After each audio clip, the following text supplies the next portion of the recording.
Hello, Blood Bowl Grud here.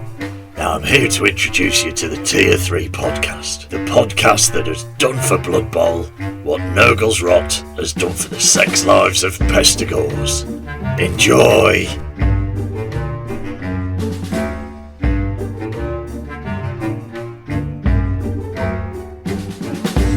Helo a croeso I podrennaid Hain Tree. Know that as welcome to the Tier 3 podcast. I am your host Jay. With me as usual is the man, the myth, gravy-stained warrior. It's Beard. Beard, do you want to say hello? Hello everybody, how's everybody keeping? How you doing, Jay? Oh, I'm alright, boss. I'm alright. I think we've got to start by saying thank you to everyone who listens. Oh, absolutely. Because at the moment of recording, we found out we have hit 10k plays, which may not sound a lot to a lot of podcasts. To us, that is something amazing, and we want to thank each and every listener, because at the end of the day, it's two dickheads talking Blood Bowl, and we're not even like good players, we're like the wooden spoon warriors. So the fact that everyone turns up to listen to us ramble, we want to say thank you. Beard, do you want to add anything to that? I think you've covered it. Thank you to everybody who's listened. If you've been with us since day one, how are you still with us? I'm not quite sure. You might need somebody to check in on you to make sure you're still all right. But thank you to every single one of you listeners. We wouldn't be still doing this if we didn't have listeners. So thank you from me and thank you from Jay. So let's give a little bit of background, because I'm not quite sure whether we have mentioned this before. But when we started this, it was just us two and Griff just chatting shit, trying to get ready for Sin City. Yep. Up in Derby. It was the Two Drunk Flings hosting it. Prior to it being postponed due to COVID, yeah. Yeah. And it was basically, we were getting ready for that. We had our teams. We just said, right, no more sorted. We're going to go up there, have a laugh. And Beard and Griff would say, we talk enough shit. Why don't we just start a podcast? Because we're talking Blood Bowl anyway, so why don't we? But me being a dickhead, I turn around and I go, right, okay, boys, put your money where your mouth is, and we'll start one.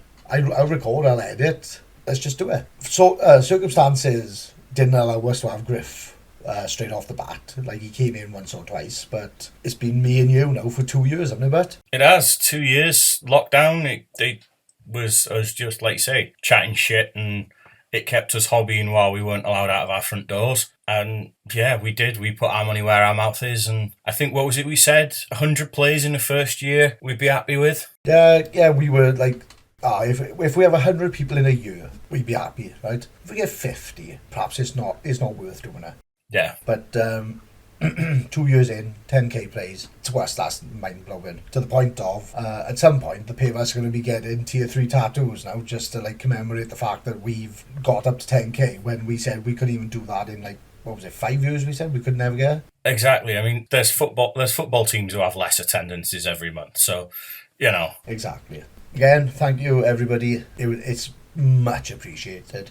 It's been absolutely phenomenal, and I'm so thankful that you guys share your time with us. Absolutely. And as part of that, with everything sharing wise, as we say every episode, if you have anything you do want to share with us, or you want us to review, or you want us to talk about, or you want us to share your event, let us know.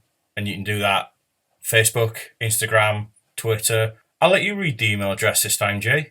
The email address is tier3podcast@outlook.com. God, the boy can remember it. Don't ask me what the password is, I can't remember that. But I know what that is. If you want to get a hold of us for anything, whether we talk shit too much, whether you agree with what we say, whether you want to ask us questions, just go for it. Get in contact. One of us will always answer. If we're going to be talking about our links, let's talk about our affiliate link with Firestone Games. There's going to be a copy of it in our description as usual. And if you guys don't know, which I'd be very surprised if you don't know, Firestone Games is one of the biggest friendly local gaming store that supplies a load of hobby utilities. You need your brushes, you need your paint pots, you need your paints, whether it's for 40k, whether it's for AOS, whether it's for Blood Bowl. They've got everything. And even if you don't collect Blood Bowl, there's something wrong with you, but they also provide bolt action. They also have trading card games like Yu-Gi-Oh, Pokemon, Magic the Gathering, and I can remember Magic the Gathering because we were talking about that 40k pack when we... We were indeed. Yeah, so they do in all that, and there's always something going on there, whether you're in Swindon, whether you're in Cardiff, or whether you're in Newport. Head to Firestone Games, or even if you're nowhere near there, use our affiliate link to order from the store online. So I think that's all that needs to be said about that, but don't forget, we have a Discord if you want to join. We also have a back catalogue from printed players on there as well. So if you were looking for a third-party team, that's our guy to go to. And because you're using our Discord channel, you get a little bit of a kickback then from that as well. So it's not as much as if you were going through his Etsy or his normal website then. So I think we've got all the plugs out the way now, Beard. What games have you played since we last got together? So since we last got together, I've had a grand total of 1 game, because we're not recording too far apart. My 1 game that I played was a local league game against Ian. I always enjoy playing Ian, we always have a good laugh. We were a bit time constrained with getting there on time and getting a game in before people had to disappear for work. And I managed to do not so well. I lost 2-0 to Queen Tatty's Bangers, which is his Tomb Kings team. I didn't have any dead players this week, which was always a good start. But that's literally been it for me. What about you? Have you managed any games? I have played a game. It was a training game. One of the regulars at the club, his sister wanted to learn how to play, so I spent the evening teaching the very basics on Blood Bowl. That was in a 5-on-5 match. We had about 3 games, I think. Just like, it was a breakdown, just let it go through, nothing over the top. Use the simple manoeuvres you can use, right? And thinking about your tackle zones and stuff. I think she's coming back to learn more, so I don't think I was too bad a teacher. Always a good plus. But I can't remember the last game we talked about on here, because I'm sure the last game we talked about was me versus you. So if that's the case, I had a game against Freddie, one of the new boys, and I think, if I remember rightly, I won 2-0, but I felt a bit dirty that game, because I think within the first 4 turns, he lost about 4 players. He was a little bit outgunned, I would say, most of the time. So it was a little bit unfortunate, but that's the way you go sometimes. Sometimes I actually can roll my dice. It's amazing. And then, who else did I play?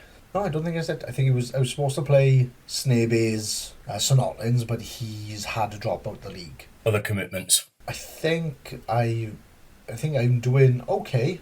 Because I think I also played Ian as well, and I lost 2-0 to him as well. So I gotta be honest, I like a Tomb Kings team, but I haven't seen a Tomb Kings aesthetic on a third party that I like. It's like I like the Punga ones, but I refuse to pay Punga prices. Do you know what I mean? That's totally It's ridiculous. Fair. And I don't know what it is. It's like some of the Tomb King stuff that I've seen as well, that everyone seems to be raving about, reminds me of, do you know, like the Iron Maiden guy? Eddie the Ed, yeah. Yeah, right? It's like a Funko Pop version of him, and I just don't like it. Alright, then if that's for you, you do you. It's too cartoony for me. So I need to find a good third-part team. I think what you're saying is, if Alessio from Grebo is having a quick sneaky listen while he's printing and producing minis, it might be an idea for a future team. While he's printing the Hunter Halflings, is it? Exactly. The Snoo team. Death by Snoo. Death by Snoo. I will say this, I don't need a third halfling team, but I want a third halfling team. I think exactly the same with that. Like, we're not paid to say anything about Grebo, but I will say the quality on what he shows is absolutely amazing. Yep. And like I've held off, doing a second halfling team, because I was going to do the insane fling posse, where I was going to do them all as ICP clowns, like. Well, I can see a third Grebo team purchase for me in my near future. as the Obsidian Dust team has just gone into resin, and it's That is lovely. Yeah, let's go back to what I was saying, right, before you start going on about your Obsidian team, right, is the quality on these, I nearly pulled the trigger on. It's so good. And the one thing I do love is his tree man. They look dangerous. They don't look like a fucking goblin dressed up in a shrub. Or they don't look like some fucking Playmobil version of something fucking angry. Yeah, they look strength 6. Yeah, they look threatening, right? And it's a fucking good pose on them as well, because Yeah. you can see the detail on them. It's really good. And each player, even though it's not deadly serious halfling team, it's, you know, because they've all got their pots and pans, and they've got like little rabbits with them, right? It looks a good team. It's like that painted well, because I know Johnny Wilkinson has painted some. Oh my fucking word, they look gorgeous. And the way he paints as well, it just, you highlight some of those details. Oh, it just popped out. He's one of those painters where you look at it and you wonder why you started painting in the first place. Oh yeah, He's done a cracking job. But yeah, those halflings, like I say, I don't need a third team, but I definitely want a third team. but I guess I've said, like, in a giveaway, I was like, yeah, like, send them to me, I'll happily have them. Can't say any more than that, but you said before I cut you off and edited you out that you were going to purchase the Obsidian Dusk team because that's gone into resin. Well, I was thinking the full Dark Alliance bundle, so it's got the both the Dark Elves and the Wood Elves, because that's two teams I haven't as yet got. It's a good idea though, because like it's a good dual kit, because they've got the same type of aesthetic. I absolutely love them, and I think the war dancers, or what they call them, blood dancers in that kit, Yeah.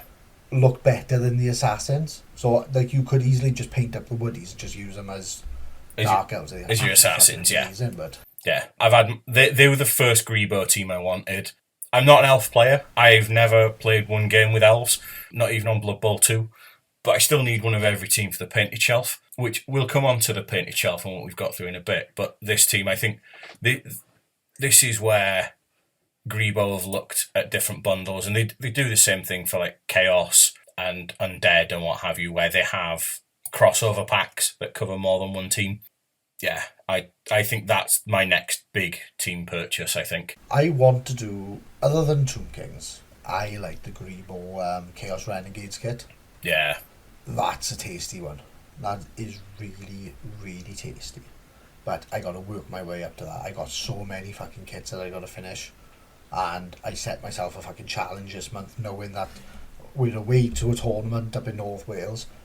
And it's going to take me long enough to edit this. And it's going to take you long enough to edit this as well. Because, you know, we've been away for a bit. We've got a catching up now to do in our main segment where we're talking all the different tournaments we've been to. And then I put myself in the right old fucking pickle as well. So how about we start there then? We'll start doing our hobby. So Beard, why don't you take us through what your hobby has looked like since we last recorded?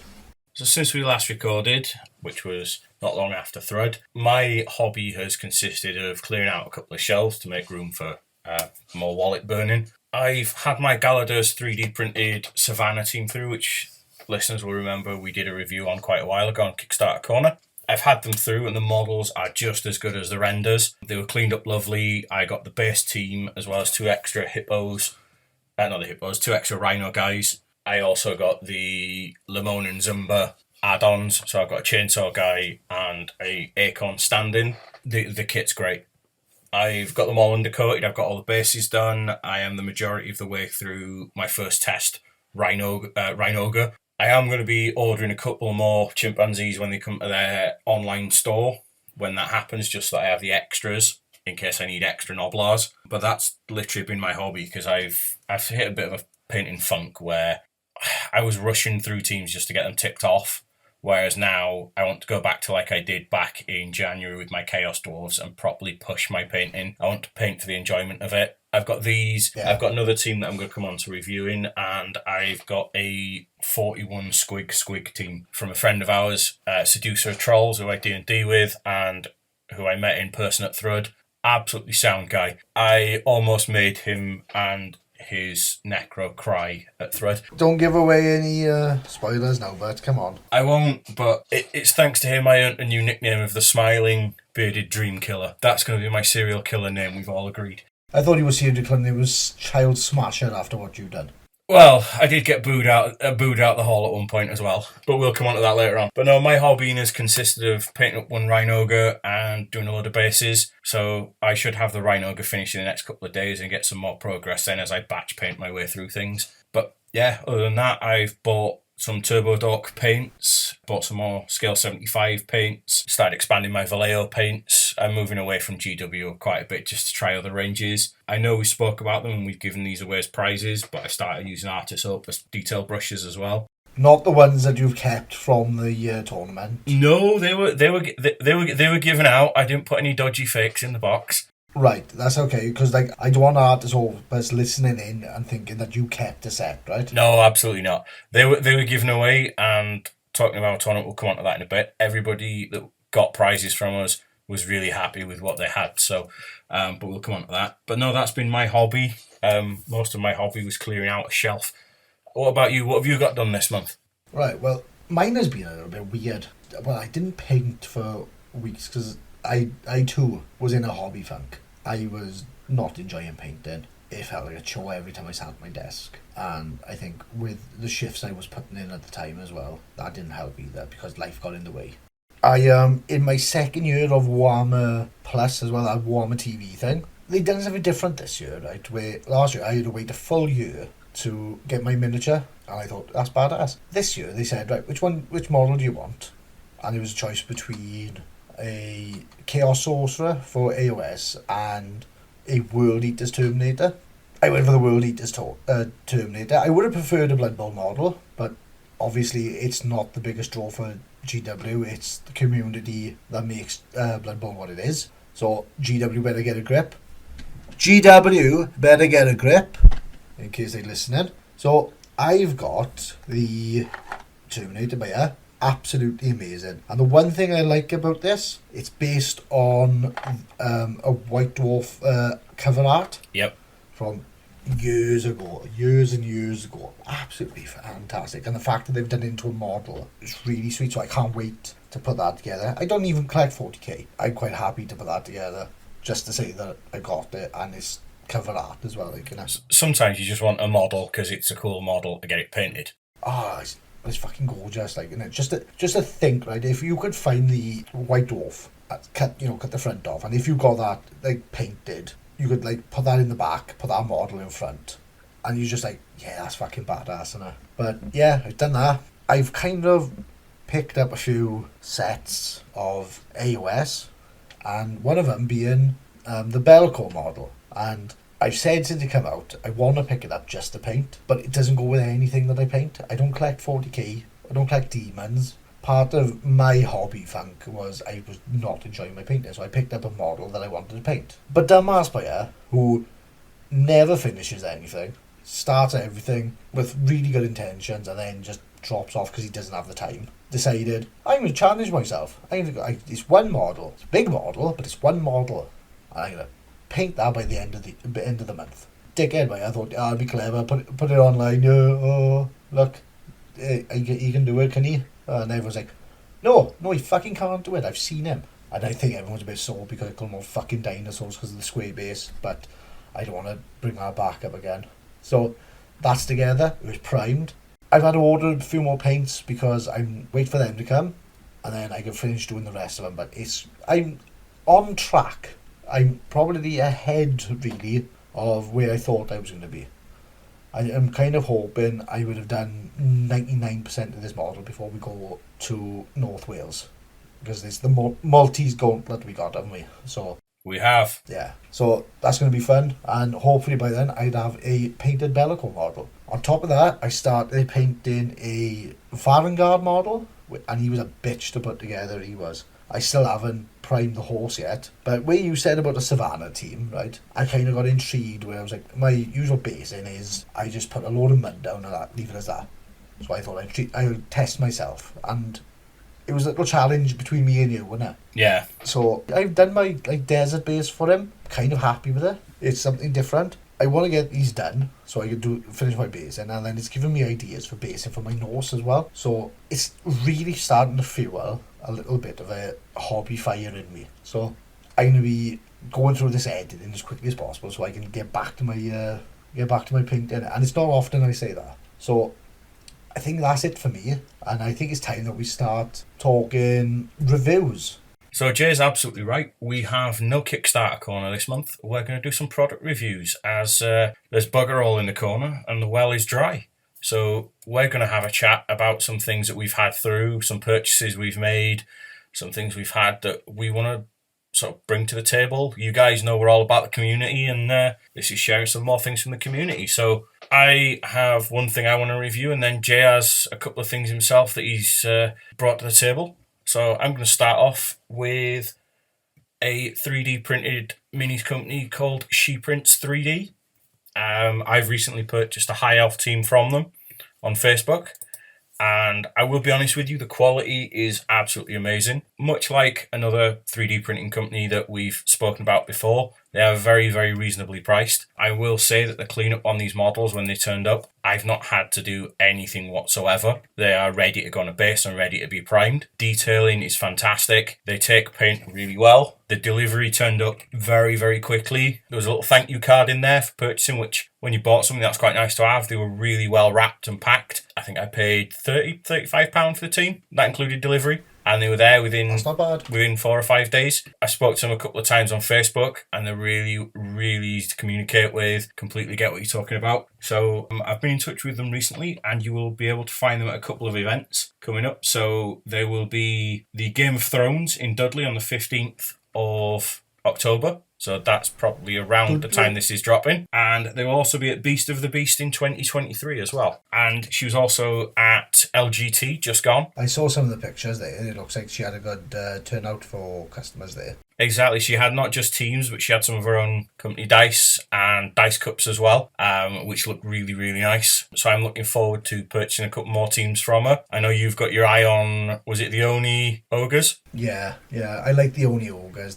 Look like they got some cracking detail in them. But on top of that, they got Bob Bifford as well, haven't they? Oh, they got Bob Bifford. They've got even the Cabal Vision little table as well to go with the commentary team. Yeah, and I gotta be honest, I'm really tempted for that. Yeah. I'm just like, that looks shit hot.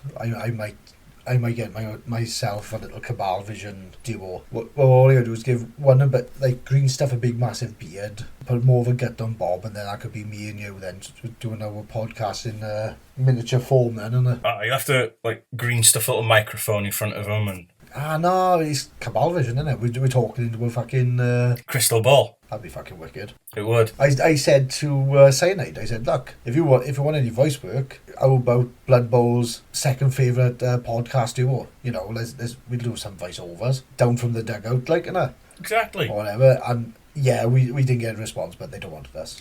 But I will say, I'll still plug it. I want Blood Bowl 3 to come out. I want to be on Blood Bowl 3. I'll find a way of being on there. To say, look, this dumbass made it onto a game or whatever.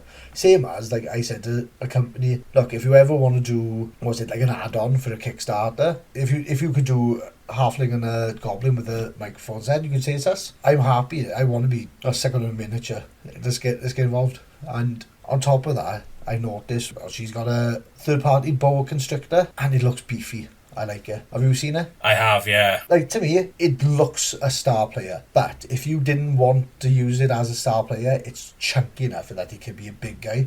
So if you wanted to do, like, I don't know, a slant team, but you didn't want to just have a frog, or you didn't want to use a Croxigo, it's a good alternative, because it's got that girth to it. I can't speak highly enough about it, so I think there's going to be a lot of little purchases. But if she can get her hands on a good looking Tomb Kings, then we can start talking proper. Like, from what you've shown me, good quality, but I also know she listens to the show, so thank you for listening. Yep. Amazing prints, and we'll be speaking soon. I think what we'll do as well, we'll put a link to her Facebook store. Do that on our Facebook page. Yep. We'll do that. We'll make sure that people know about her. So that's absolutely amazing.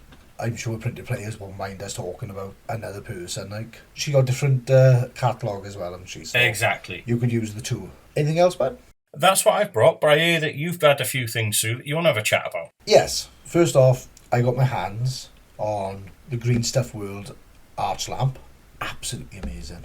Like, don't get me wrong, you've got to put it together yourself. So it's not a big, massive box. But once you've put it together, it's loads of space in you. Easily hobby and reach through. You know, nothing's interfering, considering it's arching over your hobby space. And the top of the arch is proper head height as well, so it doesn't interfere with your view either. So it's not a small arch, but it's lush. I gotta be honest, it's well worth the price of admission to use this. For a little bit extra, I'm sure they've got horn clamp as well, so if you could angle it to take photos, or if you live stream, it'd be good for that, because you could have it facing down on what you're doing. But it's really good, it's really bright. I've shown you the quality of it. There's a dimmer switch on you. They said it lasts, I think it's 7,200 hours of LEDs on you, and then you'll have to replace the strip. It's a good quality, I will say. There's a lot of ventilation holes as well, because if you've got it upright, lights give off heat, so there's a lot of vents to help with that.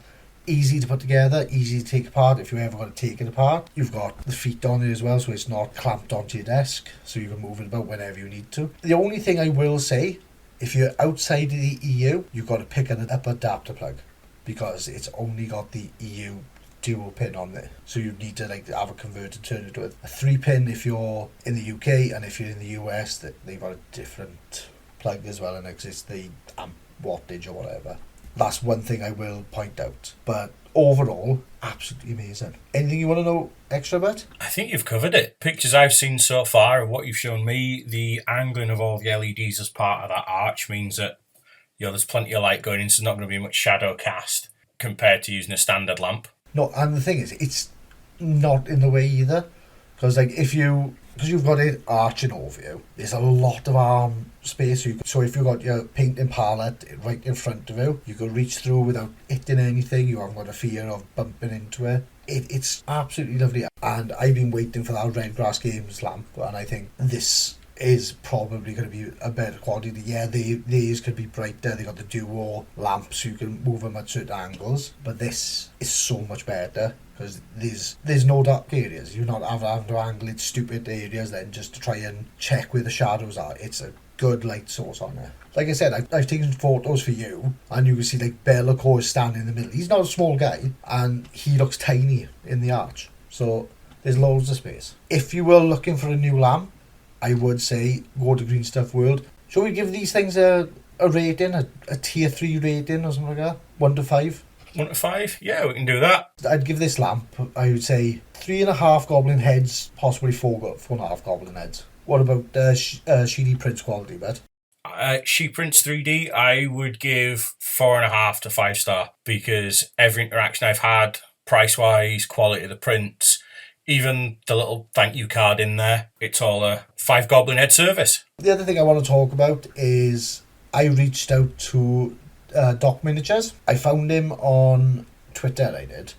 So if you look on our Twitter and our Facebook, I have linked his website. He is making at the moment travel cases for teams. Luckily enough, after reaching out, he was good enough to send us a review copy of his case, and oh my word, but absolutely stunning. I think how he described it to me was he was fed up of the travel cases that were out at the time, and you either got to have a really cheap and flimsy case, or you spend a lot of money a hard case, and some of them are either too small for a full team, some of them are too big, but they were a pain in the arse, right? But this case that he made, it's pucker. It's about the size of a small laptop. Do you know, if you've got a 15-inch laptop? I know the ones, yeah. So it's about the size of that. It's like a hard shell on it.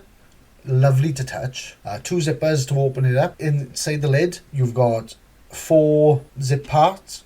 So one of them is to keep your rulers. You can keep your dice, your tokens, your loom bands, everything in there, right? It's absolutely amazing. Good quality zips as well. It doesn't fall apart after a couple of uses. But what I like the most about this case, other than the sturdiness on it, is the foam inside. He advertises it as pluck foam, right? But it's pre-cut, so you've got enough space in there for a full team of 16 Like say if you went just lineman Norse or whatever, or Amazon's just come out, right? They haven't got a big guy or big girl. So if you went full 16 of them, right, you've got enough space for that. But on top of that, you've got enough space as well for big guys, star players. I think it's about 6 spaces for them. Like you could even use, if you use the GW card, you could even like take a spot for them.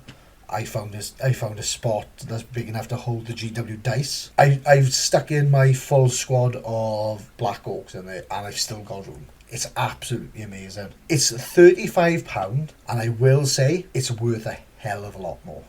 I am absolutely amazed at it. If you are not looking for such a big case, I will say as well, they've got a case just for your star players. I think I will be going on there to purchase it, because these cases are phenomenal. Because they're not 2 or 3 layers, it's quite a low depth on it, but it's, like I said, it's wide enough that you could just slide into a backpack. It doesn't like stick out so much. So like if you were travelling on like a bus or a train, like how we went to Thread the other year. Yep. Other passengers, they don't know you got miniatures in your bag, do they? They just chuck all the shit on your stuff, right? There's no fear of anything getting busted. There's so much packing and it's so sturdy. Absolutely phenomenal. We just said we were talking like 5 out of 5, 4 out of 5s, goblin heads or whatever. Well, this is a 8 out of 5. Right? It absolutely blows me away. And if we're honest, I've shown you what it can do, and even you admitted if you didn't had the Charlie Victor case through the Kickstarter, you would have picked this up yourself. Absolutely. I would have had one of those for myself if I'd not dropped over £100 on a new case myself recently. But for what I've seen, what you've shown me, it is large enough that if you were wanting to introduce somebody to a game and told somebody, oh, come down at Gaming Shop, I'll bring 2 teams with me, you could fit 2 teams in there. You could put a bit of pressure on the case, so like, you know, you lean against your case on in your bag against a bus stop. They're not getting damaged. Like you say, it's pick and pluck foam in certain slots, so you can adjust the sizes as needs be. And the one thing that I do really, really like, you know me and dice, there's even a slot for the GW dice cubes. And that for me is, that's somebody who's in the hobby that has designed a case that a hobbyist would use, rather than a games company going, here's a case. It's somebody who has practical use for it. Yeah, that's exactly it. It's a very practical case. And it's not practical where it's just, it doesn't look nice. It's absolutely stunning to look at, as well as very functional. Like I said, I've kept all the foam from it. So like, if I ever transferred for my Black Orcs out there to say I finished my Norse and I took a Norse without a Yeti, I could fill my my big guy spaces up again, and then I could just pull out all the foam then, just for the line women and similar size miniatures. Absolutely phenomenal. And it's big enough as well and deep enough that you could lay down pump wagons on their sides and nothing's going to get damaged. It's amazing. And I know we're not the first to see them. I know they're helping the Welsh champions, and I know that our friend Alistair Pring has picked him up, and he's said nothing but good things about it as well. So what I would say is have a look at their site. I will add it on our social medias again. Fucking phenomenal. Already busted our rating system, I would say, because it's that good. Like I said, proper quality, good. It's a good thick foam as well, sturdy, protection at its best it is. And that's all I've got to say about it. I could probably spend another half an hour telling you how good it is, but I'd just be repeating myself. It's got the opposite effect of square base fucking dinosaurs. So yeah, quite happy with that bit. So is that the end of the review section? I think that's the end of this review section. I think you're right. I think we'll go away and then we'll come back and have a chat about other things that we've been up to. Yeah, I think what we're going to do, Bet, is when we come back, we're going to talk about our event, because we can, and it's ours. So, of course, we're going to put that first, and we can talk at other tournaments that we've been to. Hello, my friends, and my name is Dan Kirby. I have a very easy to follow and very chilled out painting channel on YouTube, where I paint miniatures of all different shapes and sizes. I paint miniatures from all different types of board games, and by using simple tips, tricks and techniques, it couldn't be easier to follow along. If you enjoy a relaxed painting atmosphere, then please check it out. Right guys, we're back, and in this segment now, we're going to play catch-up on our tournaments. I think it's been about 4 months since we had a tournament talk with you guys. What we're going to do is just catch you guys up on how we've been and what tournaments we went to. And the man that seems to go to every tournament, one a month, is going to be up first. So, Beard, tell everyone what's been happening with you, but. So since we've last recorded, I've done 2 full tournaments, and I made a minute appearance at our own as well. And I've not done too bad. There's me bigging you up one a month, and then you just go, I've been to 2 tournaments in 4 months.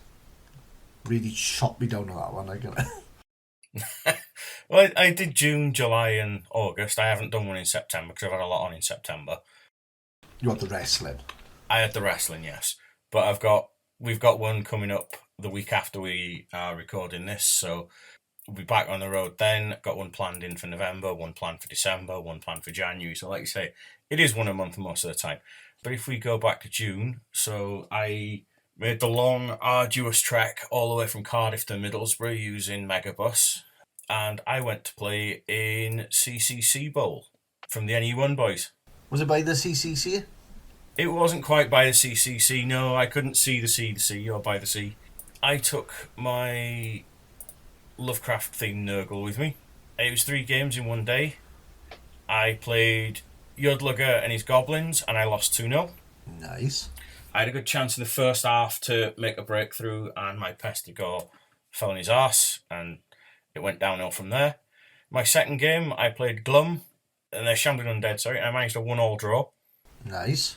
And then at this point, I realised that one of my teammates, because this was a team tournament, I put him in against Dwarfs twice. So I thought I'd best take one for the team as I was team captain.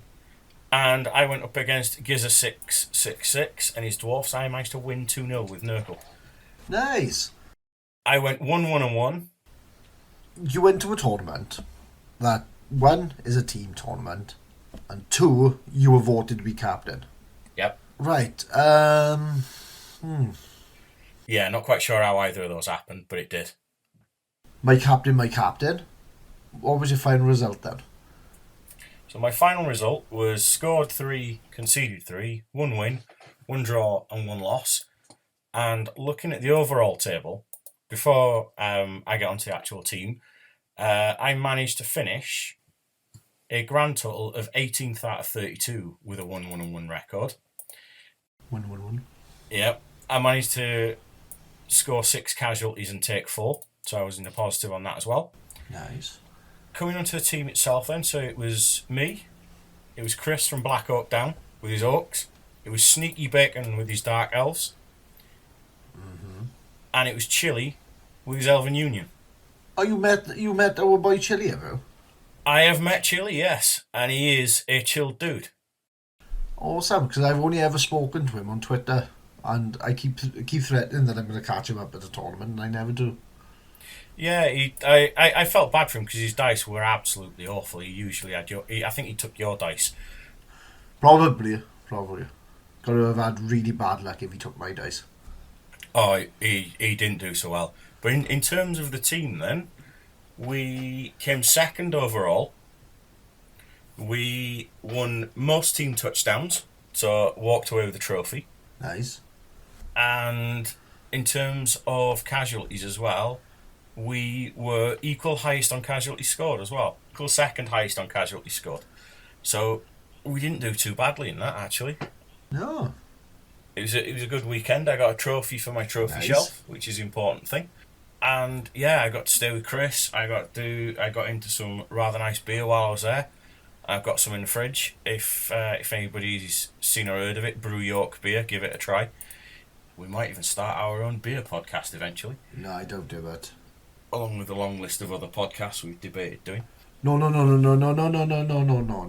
It's not we have debated doing. This is you will ramble about anything and you expect me to record it.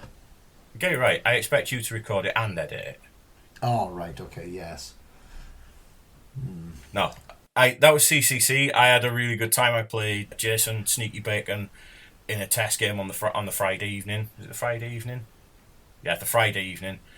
with his Dark Elves, and we managed to draw. We just took our time, had a good laugh doing it. And if you do see Sneaky Bacon on the road, he is a very, very good player. He's very good with his Dark Elves. And what I will say at CCC is double assassins with multi-block, double stabbing for Double stabbing because you'll have 2 block actions. Not bad. very useful. No. Exactly. Something I'd not even considered, but it's something that I might consider going forwards. No, that's actually a pretty good idea. I like that. So do I. That's very clever. So before you carry on, then you played Sneaky Bacon, and he sounds like he should be a halfling coach, but he plays Dark Elves. Oh, he is a halfling coach at his local club. Oh, that makes total sense now. Then, yeah, I was gonna say, I wouldn't associate Dark Elves with the name Sneaky Bacon. Neither would I, but they're Dark Elves. They're a bit sneaky. So maybe he's like a Dark Elf corrupted halfling. There's a knife in the bacon. Exactly. There you go. Right. Okay. So that's one tournament down. Yes. In between the tournament scene, then there was our event, which we're gonna not talk about yet. Yep. And then your next one is quite a big one. Yep. It's well, supposedly it's a big tournament. I don't think anybody's ever heard of it, to be honest. No, it was. How many people turned up after? I think it was maybe 5 or 6 plus like 105, something like that. So not too many. Yeah, that's a very small turnout. Venue was far too large. So, like, you know. Yeah, there's a little bit of beer as well, and that made up for it. But yeah, it sounds like an up and coming event, though, doesn't it? It does. It sounds like it could do with all the support it can get, to be honest. Right. Okay. Then. Especially when they've got somebody like they have in charge of their donations for their auction. Christ. Oh, I bet he's a slaphead weirdo as well, isn't he? What can we say? We've given it the grand introduction. It's Thrudball. It's the Glastonbury of Blood Bowl. Well, okay. You want to call it the Glastonbury, okay. Mainly because a lot of camping, a lot of people are off their faces, and there's a little bit of Blood Bowl at some point in there. So I went along to that this year, and I decided that I was going to go along in a tier 3 spirit like I did last year, taking halflings, and I took goblins this year. Nice. And I did not expect them to do what they did. So, as some listeners may know, or some of the people at Fall Squad Chaos may know, they had a team event where it was totally voluntary, and they just took the best 4 out of your team. I managed to get some people that I'd met before. I managed to get some people that we've spoken to online. I also managed to nab one of the well-known Blood Bowl streamers, Andy Davo, as part of our team. And if you haven't met him, he's an absolutely sound bloke. The way that my tournament went then, so I took goblins, and you know me, when I'm building teams, I like all the toys. So, chainsaw, doom diver, hooligan, ball and chain, pogo, plus their own star players of Gaimir and Thrud for double hooligans and double balls and chain. I went up against our pal Cryptic from Printed Players and his Snotlings, his Pokemon Snotlings. Did you manage to beat out another couple of percentage discount on him, or did you not beat him that bad? I don't think I managed to get that out of him. I did get tears out of him, mind. I lost 2-1, but I caused 15 casualties in game 1. That's good going, that, isn't it? Fair play. So... It is. I couldn't pick the ball up for Toffee. I take it this kind of created a mindset for you for the rest of the tournament, does it? It did. I managed to pick the ball up a grand total of once and scored with it. Every other time I went for the ball, it didn't happen. However, when I seemed to hit anything with a chainsaw or a ball and chain, or my 2 trolls, Dum Dum and Urg, seemed to hit anything, it made its way to the casualty box. So I think by turn 3 he was down a wagon and a troll, and it just went that way. I lost 2-1. I realised very quickly that not being able to pick up the ball means you're not likely to win. But 15 casualties put me in very good stead for the rest of the tournament in terms of most casualties. My second game, I played Yance. If I remember rightly, said her first tournament was earlier this year at the NAF Championships. She brought humans. Nice. And I had goblins. And I introduced myself by saying, welcome to a team that's going to struggle to pick up the ball, so I'm going to try and go for casualties if I can. And if I can get the ball, I will do. You perv. Oh, absolutely. I didn't pick up the ball. Nice. I lost 5-0. But I scored another 9 casualties. That's a fair trade. Oh, it is. It is. At which point, this is 24 casualties in 2 games. I didn't think my dice were going to keep this up. So I found myself sort of nearing the bottom end of the tables at this point with 2 wins and -6 touchdowns. I did get invited to join and play in Dimmerip, which is, if you haven't had a chance to play this, it's a Squad Chaos invented thing. It's Blood Bowl, but in an inverted pyramid of 4 people get a go. The person who scores wins, the person who gets scored against loses, the other 2 draw. I thought, you know what, I think most casualties might be my way of winning some form of trophy here that isn't a spoon. So I decided, you know what, I'm going to back out of Dimmerip. Nice. And I drew Mr. A, who I played last year. And he had Norse last year, and he brought his Norse again this year. New Norse with Valkyries. I had my goblins. And I think I upset him. I casualtied another 6. I lost 2-0, so... So what you're saying is Norse were the glass armour yet again then, is it? Oh, they absolutely were. I could remove things, but they were getting through and I just couldn't keep up with them. You weren't trying to either though, were you? Not when I realised I couldn't, no. But I got to a point of 30 casualties, -8 net touchdowns by the end of 3 games and 3 losses. Day 1, lost all 3. Yep. Grand total of how many casualties? Probably like 30? Nice. What was the closest one to you after you were 30 then, bud? So at day 1, I think the closest to that was about 23, I think, which was Andy Davo and his dwarfs. Nice. There you go then. So only difference is he was challenging near the top of the table and I'm challenging near the bottom of the table. Doesn't matter, but you're not looking at the top of the table. You were the wooden spoon warrior buyer. Exactly. Bottom of the table, but you're bathing in a pool of Blood Bowl blood over there, but so it's really good. So, day 1 out the way, woke up day 2 with a slight hangover, bit of a chub in the morning, pitching a tent. You're going into game 4, so let's have a word about that then, is it, bud? So game 4, I played Titanium Boy. A young lad and his old man at a tournament together.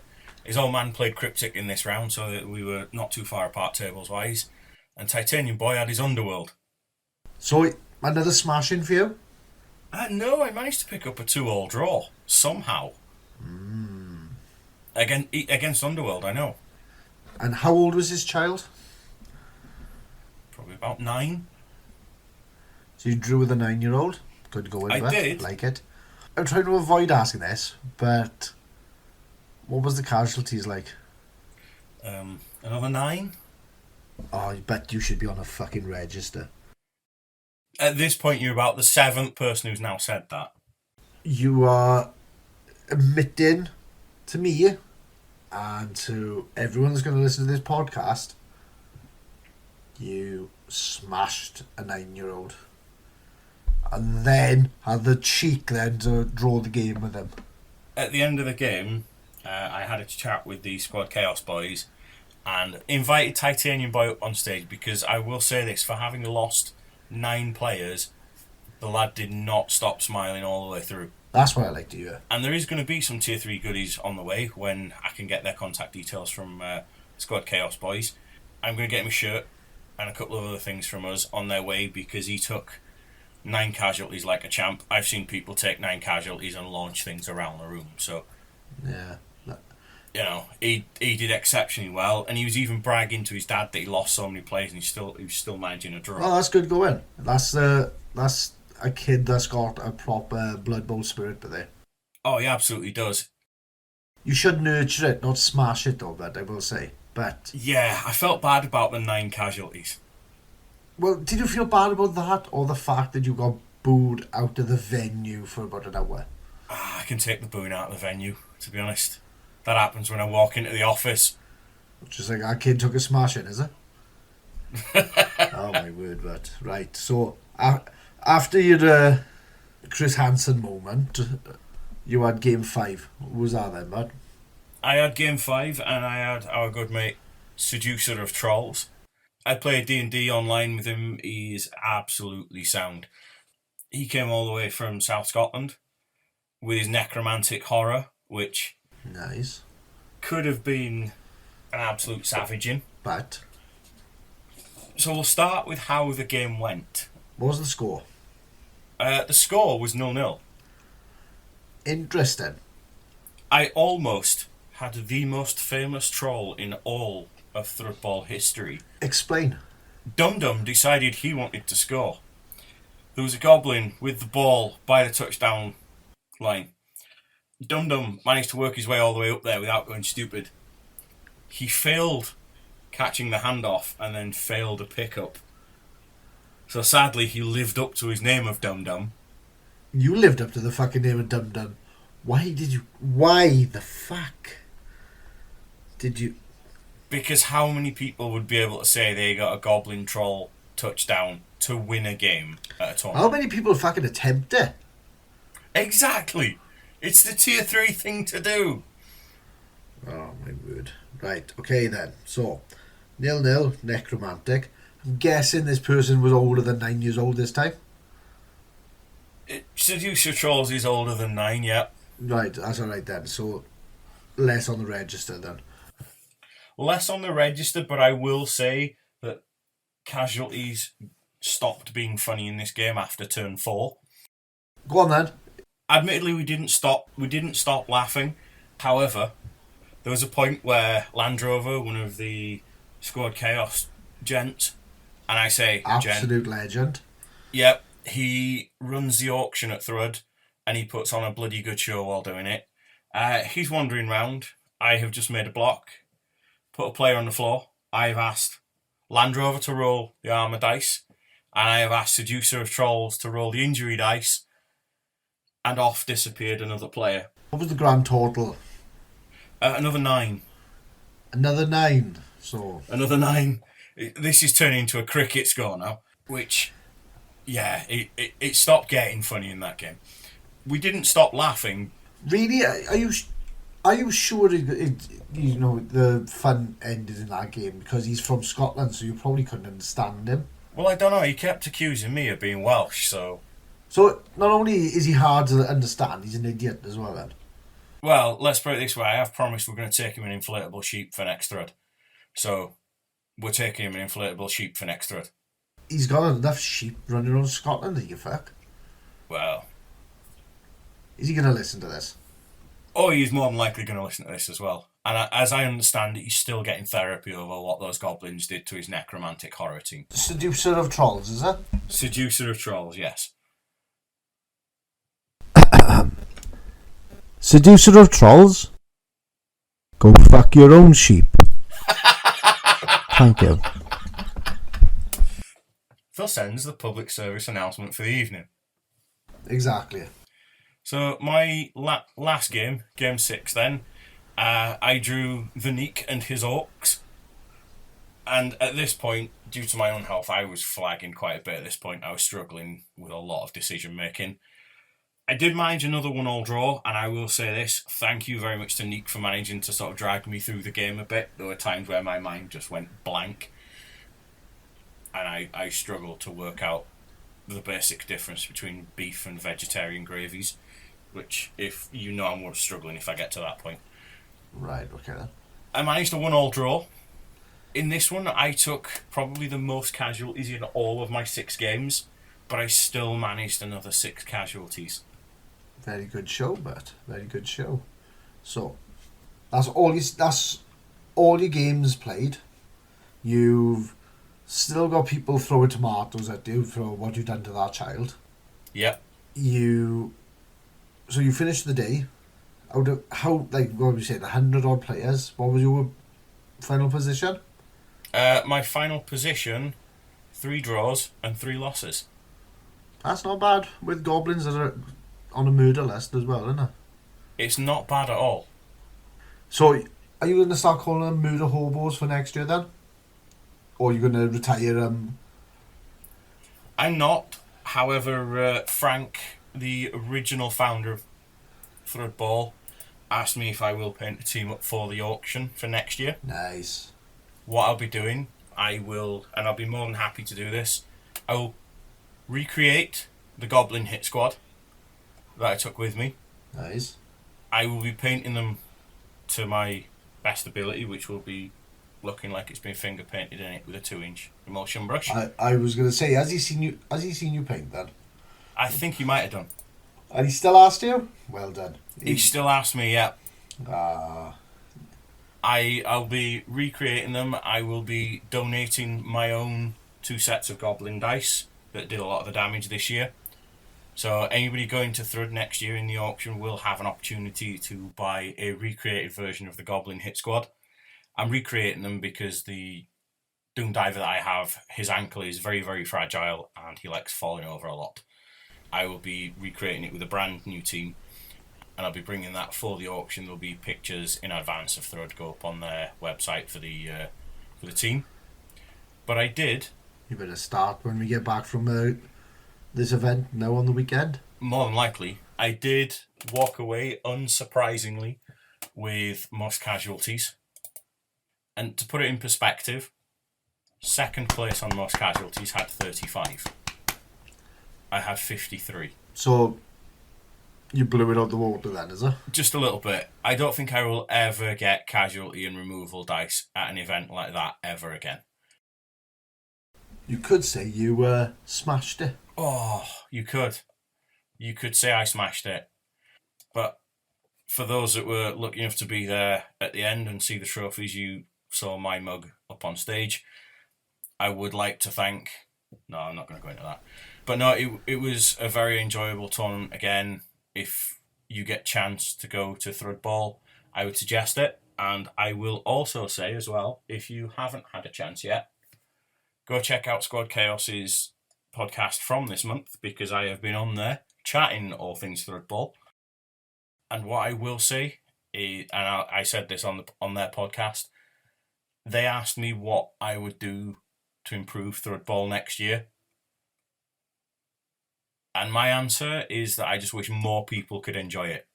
I wish more people could be there to enjoy the tournament that it is. You've been to a Threadball. There's boys at our local club that want to do a Threadball. I have. I gotta be honest, I missed everyone this year. I couldn't make it because of family stuff, but on that weekend it was really biting my ass the fact I wasn't there, because I wasn't able to catch up with everyone. But you know, things happen. But hopefully next year we'll be there full squad. But so let's talk auction. But the auction was going on. That was to raise money for charity. There was 2 charities this year, and how much did they raise altogether? Across everything, there was just shy of £13,000 raised, and that was split £6,000 towards Mind, £6,000 towards the Roy Castle Lung Foundation, and Hef managed £950 with his Year of the Dwarf. Nice. So, and this was all people at Thrud getting their hands in their pockets to buy, you name it, Blood Bowl related, it was probably there. There was everything from teams, there was cases, we got to see the Charlie Victor Kickstarter prototype case. Nice. That shows you the kind of things that get donated. There was, I think it was a 2nd edition copy of Blood Bowl, signed. A lot of people had their eye on that. Any dice-shaped anal beads? No dice-shaped anal beads. As far as I'm aware, with recent goings on, nobody had wireless anal beads cheating at this tournament. Oh, you're talking about that dice thing? That's amazing, isn't it? The dice cheating scandal. Because there's that, and then they said about the poker as well, didn't they? You mean the chess one? where it was like the young chess grandmaster and like Oh yeah, wasn't that Magnus or whatever Carlson his name is, or whatever his name is. Yeah, yeah. They reckon he cheated because one person said there was something in his shoe because they reckon he has a weird walk, and then another person said no, he had anal beads up his ass. Well, fucking mental. As far as I know, nobody had wireless anal beads at Thrud. Certainly not for cheating at Blood Bowl, anyway. Well, I'll tell you what as well. Before we could move on, right? People were trying to discredit that by going, there's no way he could have had anal beads to tell him what to do. About two days after that statement came out, some random kid on YouTube learnt how to 3D print and do all this wiring and all that type of thing. Created anal beads that can vibrate to tell you certain moves. He done it. It took him 2 days to learn how to do it and make it. And he literally sat in a shop and he put it on the seat, but touching his bum. So it was like a case of you could hear it because it was vibrating against the chair, telling him Morse code, like move your bits. The guy got a win out of it, and he was just like, yeah, it is so easy that this guy could have cheated. So it's mental, and we're still waiting for actual confirmation of what's happening now as well. And like I say, as far as I'm aware, there was no wireless anal beads at Thrud. Certainly not for Blood Bowl. What people go up to in their own tents, you crack on. But come on, that's got to be a desperate plea to bloody win. And I know there's some stupid money going on, but that's fucking mental. Like, there isn't enough money in all of Blood Bowl to make me want to do that. Oh, I'm sure I can find you a number, but we're not going to talk anal beads anymore. We're going to talk about proper stuff. So, like you said, there was a couple of things being put up, a couple of teams, no anal beads because everyone was fucking boring. Can you tell me about, was it the top selling team? So the top selling team was, I may get the person who painted it wrong, I think it was Lunch Money, was a rainbow painted elf team, I think. I think it broke the record for highest individual Thrud item at the auction, and it went for, I think, about $450, $475. Nice. If you've got that much to spend on a team, however well painted, you're a richer man than me. However, I will say I hope they are enjoying that team, because that's one of those things that... Oh, yeah. Steve Burton, if you're listening, you can pick your jaw up now. It's been over 2 months. Those prices, they've settled in by now. Every item, Steve sat next to me, couldn't believe how much things were going for. I don't think Steve was there last year at Thrud, so this year, watching his face as prices were going up was as entertaining as watching the auction. Nice.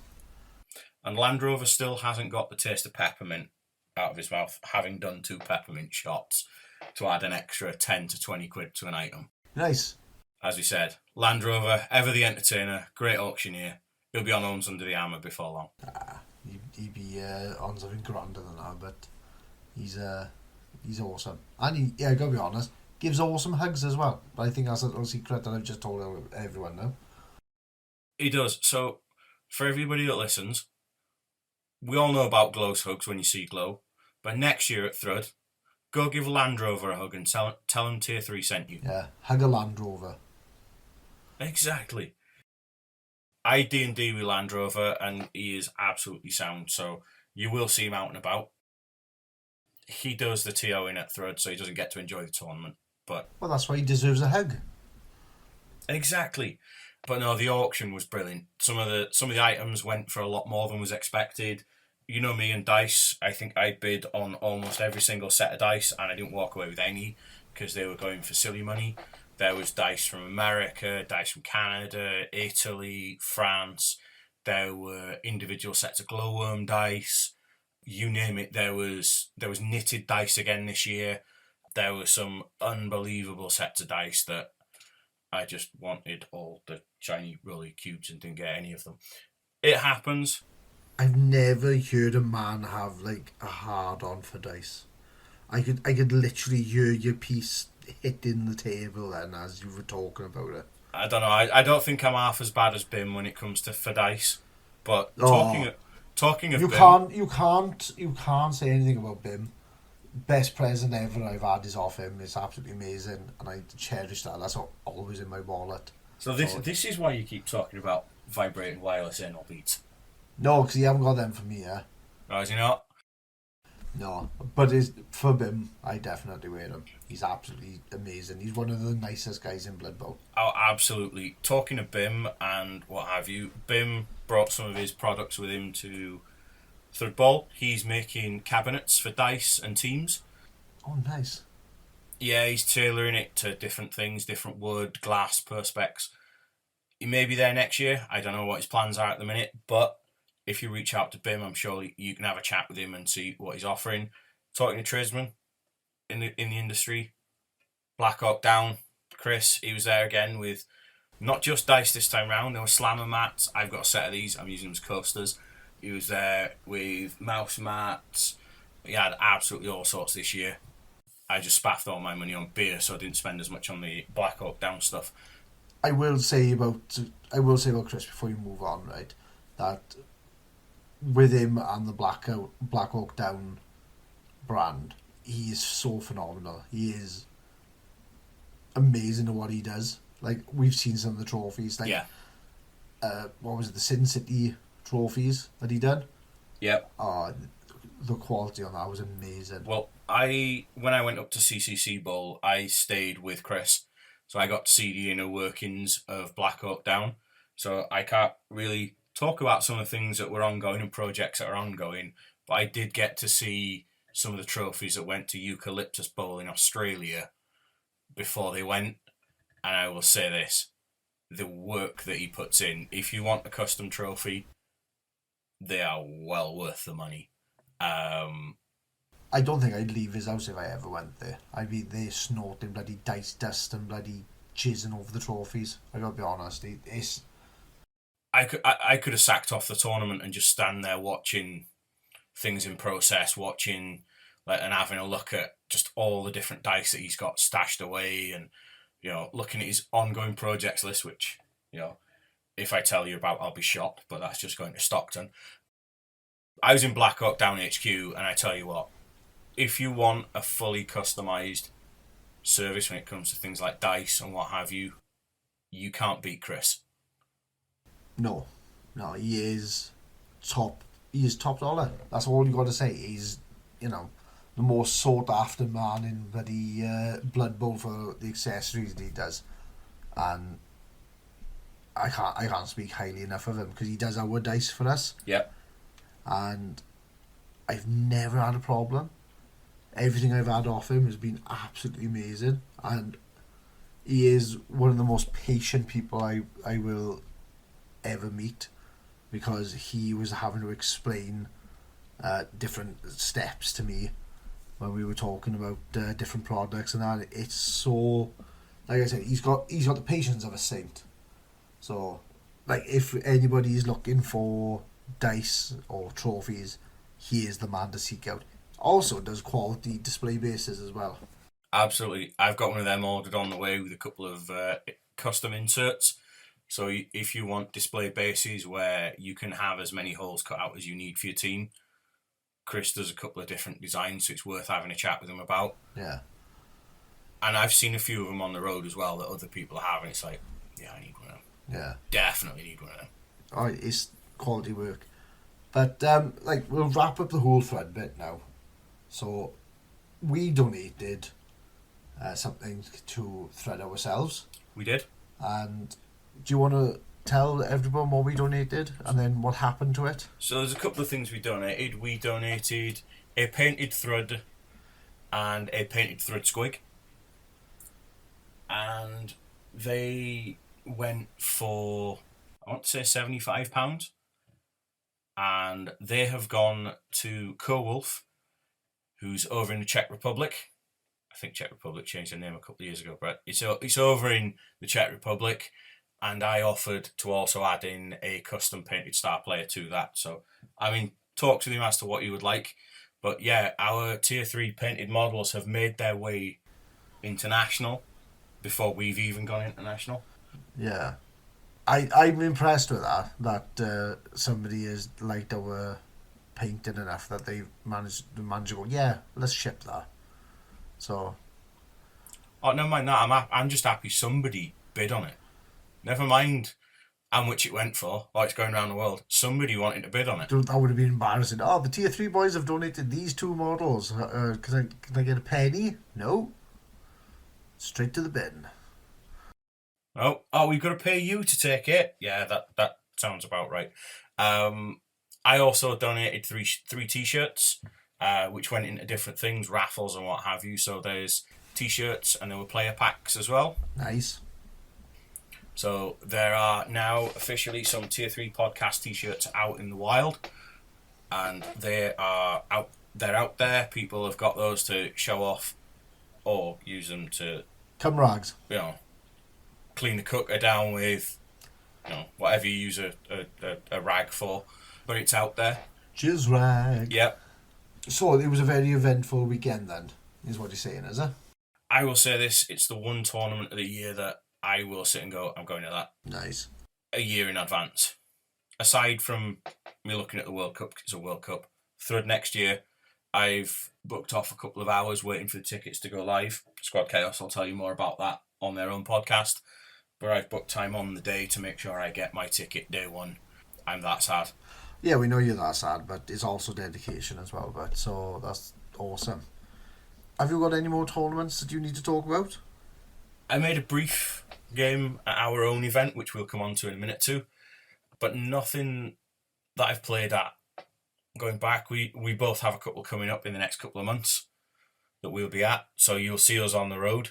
Right then. So what I'm going to do then is I'm going to cut you off now because you're going to waffle about tournaments we go into, and that's content for another episode. So naughty, don't give away freebies. And I'm going to talk about the tournaments I attended while we've been away. Grand total of 1. So, as you could tell, I was busy on the scene.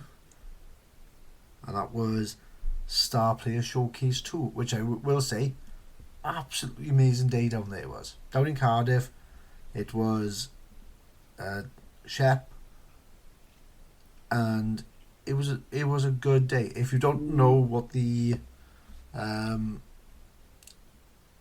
Star Player Showcase is, you don't have a Star Player, you don't have a Merc, but you build your own Star Player out to your team, which is a good idea. It's very unique. You don't see it a lot, because I don't think there's a lot of tournaments you've been to that have that type of thing, is it? No, where you have your own star player like that. There's not many that I've been to like that. No. Right. So when I went, I took Corn, because I'm fucking stupid. And I made a star player out of my Blood Warrior. And I don't think he done too bad. He was being a pain in the arse. Even though, like, I wasn't actually causing much, I would say, damage to a team with all my other players. He seemed to be in there smashing. Because even though they don't say they work together, Claws and friggin' Mighty Blow is still amazing. Right? Let's just leave it as that.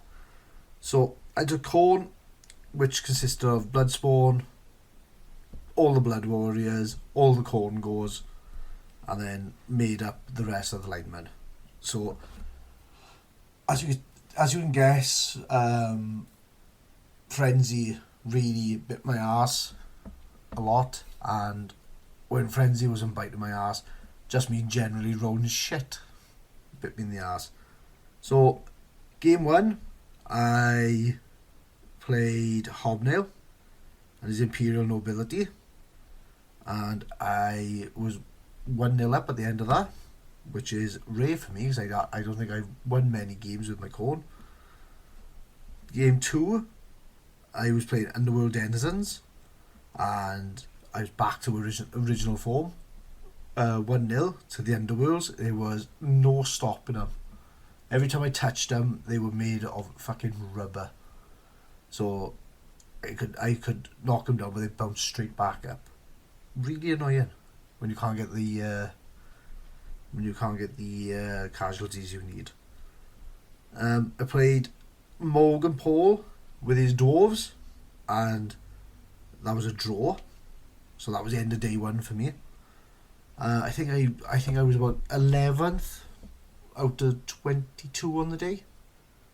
So that's pretty good mid-table for me. I don't normally get that high. But then day two was a bit of a shambles, but that was because the games I was there for, I couldn't roll very well. So I lost 3-1 to Slan, and that Orkster was playing them, I should say, as well.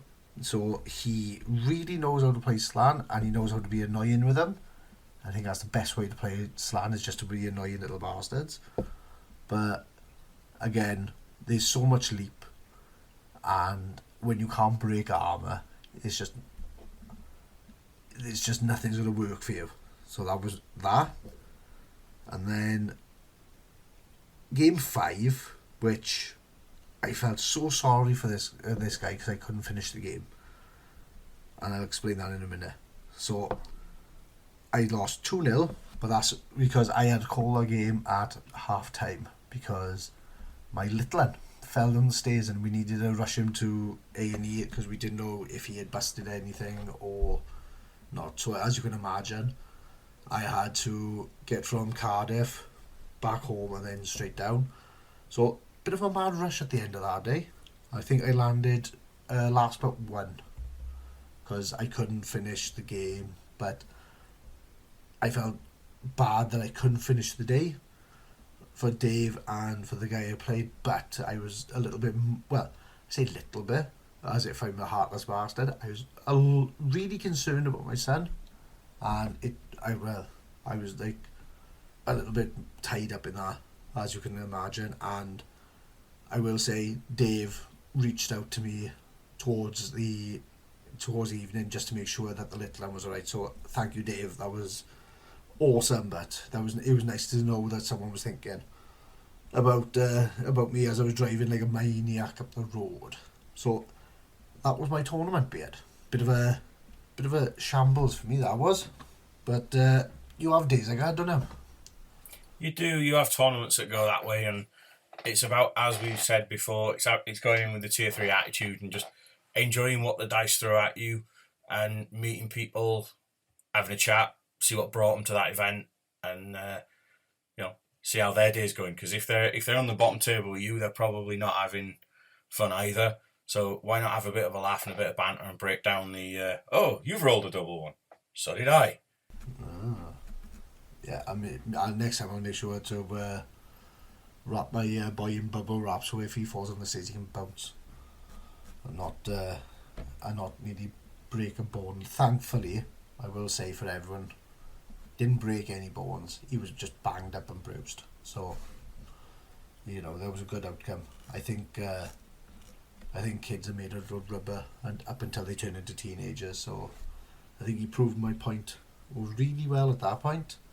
So, as you can imagine, for the couple of days afterwards, I was he must have thought that I had a screw loose because I was a nurse. I was nurse daddy for the couple of days after that. It's not the first time you've been called that. No, that's Windrum, that is normally. Oh, nurse daddy! Yeah. No, Windrum, I'm not doing that to you when you attend. Yeah, that was my tournament, so not much to say there, but we can get to talk about our tournament now. And now that I've just depressed everyone with the fact that my little one was in an accident. And this was our first tournament, Coop and Drag. Yeah. And we had, I think we aimed for 30. And I think, what was it was about 27, 26 turned up. Because, I think it was about 27 turned up. Because you had to jump in. Yep. Because of one thing or another, people had to drop out. So I think we went down to about 24. Somewhere around those figures, yeah. Yeah, so I don't think we've done too bad for our first tournament. We had an amazing prize pool. So I need to thank the sponsors, because we had quite a few sponsors. We had Succubus Studios. Succubus Studios, Gaspes Arts, Artis Opus, Felder, Printed Players. We had JB Fantasy Fields. We had Black Oak Down with Dice.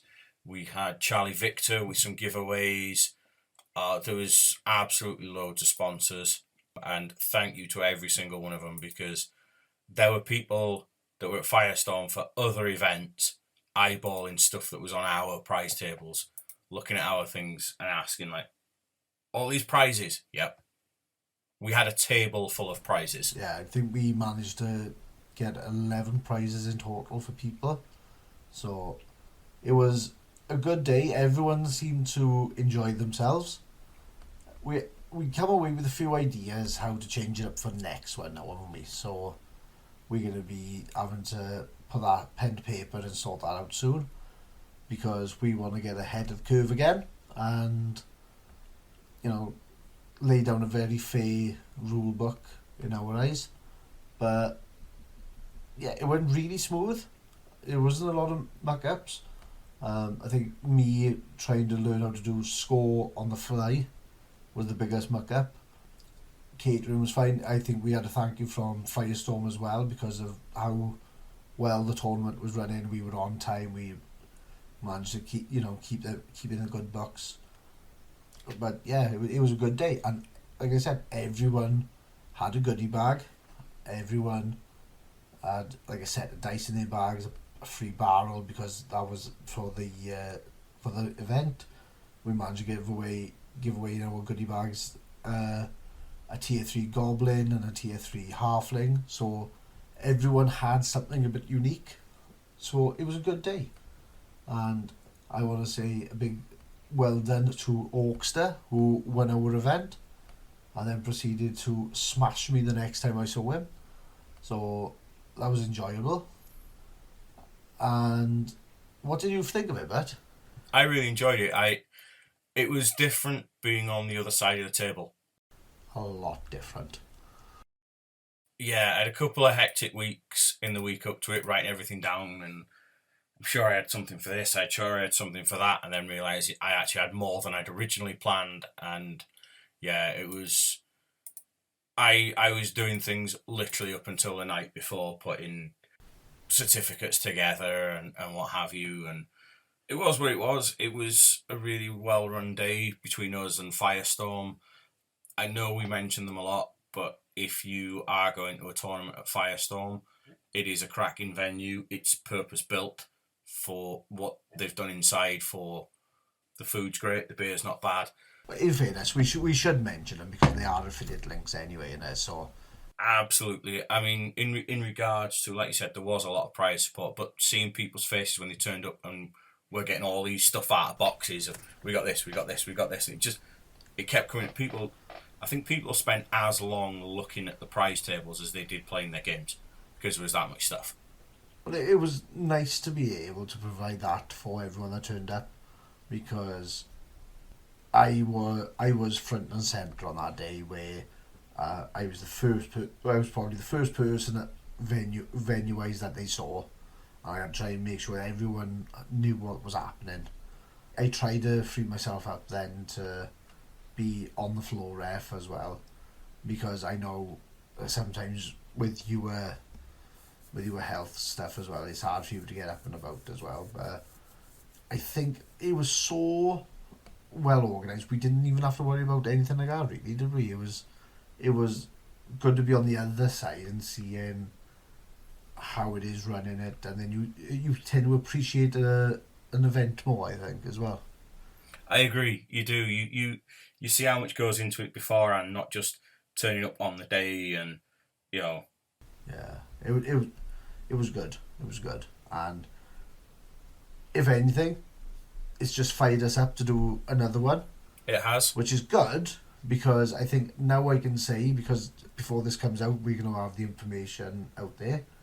We've been asked to be part of the Welsh tournament series, haven't we, Bert? We are officially Welsh Tournament Series tournament organisers. There's a number of tournaments across Wales. It's not just in Cardiff. And there'll be more tournaments added to it as they crop up and discuss with the rest of the organisers, where you will get points for attending tournaments, playing, winning, drawing. There's all sorts on there for throughout the year. Yeah, we're going to pin the post to our Facebook page, so if anybody wants to read it there. But it's going to be very interesting because we get to promote actual tournaments here in Wales. So they're not all going to be the same type of tournament as well. So it's not like a cookie cutter, you're in the series, it's this way you've got to set it up. So there's going to be a bit for everyone, whether it's like ultra competitive, whether it's going to be, like a relaxed tournament. It's going to be a bit of everything. So far we got the Welsh Nationals on there. There's us Caerdydd Cup. Yep. Food Bowl has been added to it. Yep. Christmas Chainsaw Massacre as well.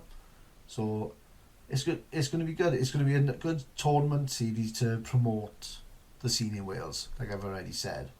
And the more eyes on Wales, perhaps we can get a few bigger tournaments looking at us as well. So it's going to be good all round, I think. And I just want to say a big thank you to Shep for asking us to be part of it. And considering we've been asked and we're only one tournament in, I thought that was a nice big boost for us as well. So yeah, it's so much I can say other than thank you all, and thank you for all the listeners that attended as well, because I was surprised how many people listen to this show. Like I said at the beginning, 10k is massive. We weren't expecting it, and I still find it hard when we meet people. They say they listen, and I'm like, really? We're just rambling? We just talk shit, and you listen to us? I still find that hard after 2 years. I know Beard's the podcast diva, so he absolutely loves it that people listen to him. Well, somebody's got to. Oh, shush, you love it. You bask in our glory. But yeah, that was an amazing day, and it's only going to get better now, because there's going to be a whole series that's going to be spread over the year.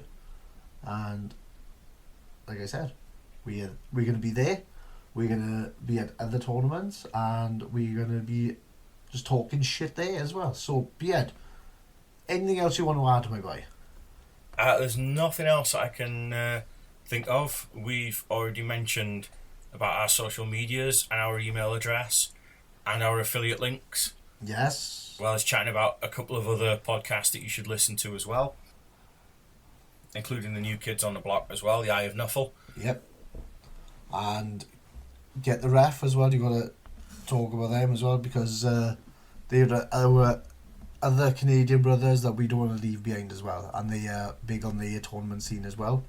And I'm going to try and get the feeders out to see if I can get them on the podcast, so we can talk international Blood Bowl bet. So that's it from me, and that's it from me, and we'll see you in the next episode. You take care, everyone. Bye. See you then.